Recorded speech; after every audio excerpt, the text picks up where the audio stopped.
Omukyala golaba oyo mu katambi abadde kadaama bamusanze mu buliri nga mufu. Bamusanze mu buliri nga yeebase mu kitaba ky'omusaayi omuyitirivu ogubadde gumuvaamu. Omuwala oyo amannya ge abadde ayitibwa Kwagala Barbara era ng'abadde kadaama w'e Dubai.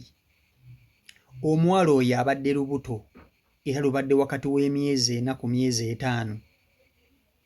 Barbara yalabiddwako ng'afumba emmere. Bwe yalabiddwako ng'afumba emmere mu kiyungu naye nga yeenyolwa nga teewulira bulungi. Yagenze okuwummulamu. Banne tebaategedde nti Barbara ali mu buliri, olubuto lutwala obulamu. Barbara omuntu gwe yagambyeko nti ali bubi yabadde tasula naye mu bed space mwe yabadde abeera. Yabadde mu kibuga kirala era Barbara omusaayi gwamuweddemu, olubuto lwavuddemu, omusaayi ne gumuggwaamu nga ne basula nabo mu bed space tebategedde.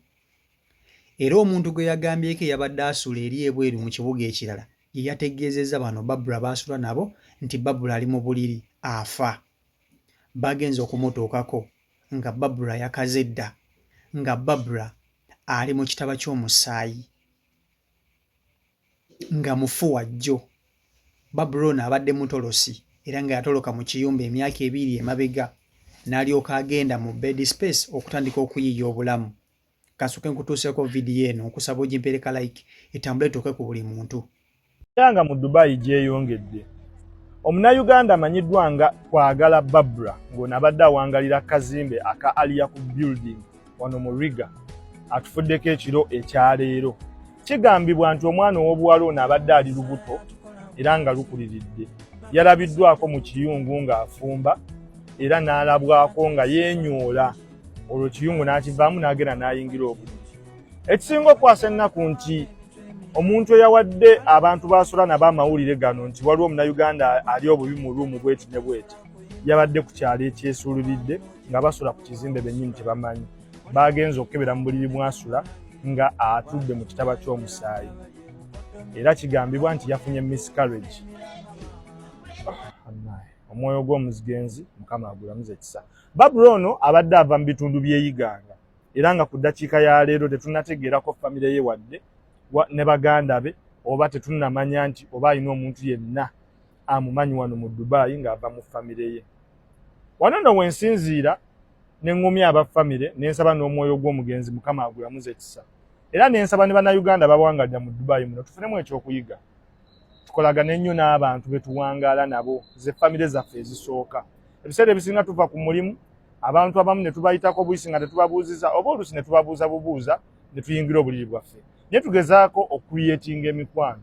However much wadde emikwano mubi naye ofuna akabenje n'abagenda okuziika ate ne bajjira mu mmotoka naye ng'ate ye yakusse.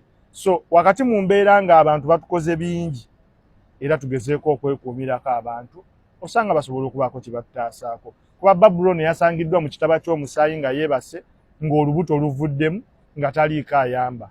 Ne bawaddawaddako ne bamutwala mu Dubai Hospital era wayiseewo akabanga katono omusawo yazze n'awa abamututa amawulire nti tasobodde kimeekinga. Ntwala omukisa guno okugumya aba famire n'okubategeeza nti mugezeeko okuinboxinga wabaawo amanyi omukyalo ono nange olwo mbatuuse ku bantu abalina omuntu wammwe era ne nkubira bannayuganda bonna omulanga nti singa babeera babatuukiridde nti waliwo obuyambi obwetaagisa bambi tusseemu amaanyi. Otherwise omwoyo gw'omugenzi Mukama agulamuze ekisa. Byebyo mawulire si malungi, mawulire ga nnaku nnyo. Omwalo oyo bamusanze mu buliri ng'afudde ng'olubuto luvuddemu ali mu kitaba ky'omusaayi kwegamba n'ababaddewo bennyini mu ruumu mwe yabadde abeera tebasobodde kuba nti ate bamuyamba babamudduukirira. Oba kiva ku ki okuba nti ate omuntu asobola okufiira mu nju nga mulimu n'abantu abalala ne watabaawo yalina omuntu amudduukirira. Kale nno twagalane nga bannange aye tukole emikwano oba okitegeera tukole emikwano nti omuwala oyo singa yabadde alina mukwano gwe awo yabadde abeera yandibadde ati sikaamuyamba nabanga tafiira mu bulumi oba mu mbeera gye yafiiriddemu. Kibi nnyo kibi ddala nti omuntu munnayuganda munna asobola okufuna obuzibu mu nnyumba bwe mubeera n'atafuna alina omuntu amuwa ku mazzi, n'atafuna alina omuntu amuwa ku mpeke, n'afa nga afudde kisiiri. Kikwasa ennaku, kikwasiza ddala ennaku oba okitegeera. Naye n'abantu abamu beefuula ba kitalo nnyo bannange, tetwefuula ba kitalo. Tetwefuula ba kitalo.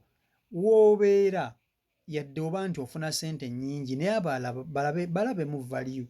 Omuntu asobola okugaana okuyamba olw'empisa zo ze weeyisaamu oba okitegeera ekintu ekyo. So tubeere bantu, tetwewaŋŋamya ku bantu balala. Okitegeera ekintu ekyo.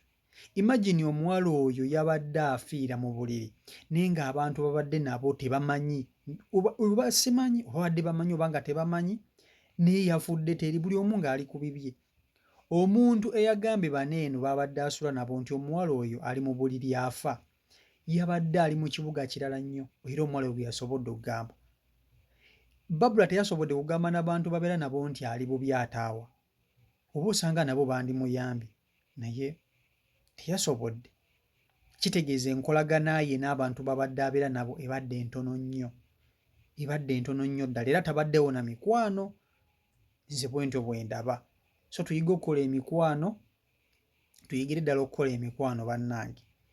Tuyige okukola emikwano, ojja kufuna obuzibu ng'omuntu ali eri emitala wamanya tayinza kukuyamba. Omuntu ali awo kumpi yasobola okukola ki? Yasobola okudduukirira n'akuyamba. Abantu abamu beefuula ba kitalo nnyo olw'okuba nti baba balinamu kasente akasinga abalala. Babamu n'emitimatima emibi. Sirina gwe nsalira musango. Naye bannayuganda tuyige okweyamba n'okwebeereramu. Omuwala oyo abadde abeera mu Iganga district eyo gy'abadde abeera ku kyalo bakiyita Bugweri miti Bugweri miti eyo gy'abadde abeera. Taata we babadde bamuyita taata we muvuzi wa takisi eyo Iganga bamuyita Baagala, Mr. Baagala. So bumanyi famire y'omwana ono omwana mmwe yafudde. Kitalo nnyo kitalo ddala. Mawulire si malungi, mawulire ga nnaku. Michael Uganda YouTube channel kw'oli mbaagala nnyo mwenna abangoberera. Buli yasubscribinga wenna nkwagala era nkuwa ekitiibwa mukama wange. Ate ndaba kuba nti osubscribinga genda maaso n'okuba nti ate otwegattako. Ono tukuleetera amawulire agatakwatiddwamu. Amawulire agatakwatiddwamu nga bwe bibeerawo bwe mbikuleetera. Ky'olina okukola kuba nti ate weegatta ku mukutu n'oba ng'okona mu kadde ka subscribe then n'okona mu kadde ka notification obe ng'ofuna message nti ntaddeyo video. Mbaagala nnyo mwenna naye nze ntanda gye mbasibira mwenna bankuba kyeyo. Naddala nga muli batolosi muyige okukola emikwano. Omuntu ne twetaaga kukola mikwano mingi. Ba n'emikwano mitono naye nga giri productive. Ng'okimanyi nti omuntu gw'olina asobola okukubeereramu mu buzibu. Tewetaaga kuba na miyeero gy'abantu, kuba na kukola ŋŋambo, okuyigiriza bwa malaaya na bino nno. Weetaaga kuba na muntu omu ng'okimanyi nti ye munno. Weetaaga mukoku buyambi asobola okukubeererawo, olwadde asobola okukugulira ku mpeka, asobola okukuleetera ku mazzi n'onywako. Kubanga ezo ensi ze mulimu tosobola kwebeereramu wekka. Kizibu.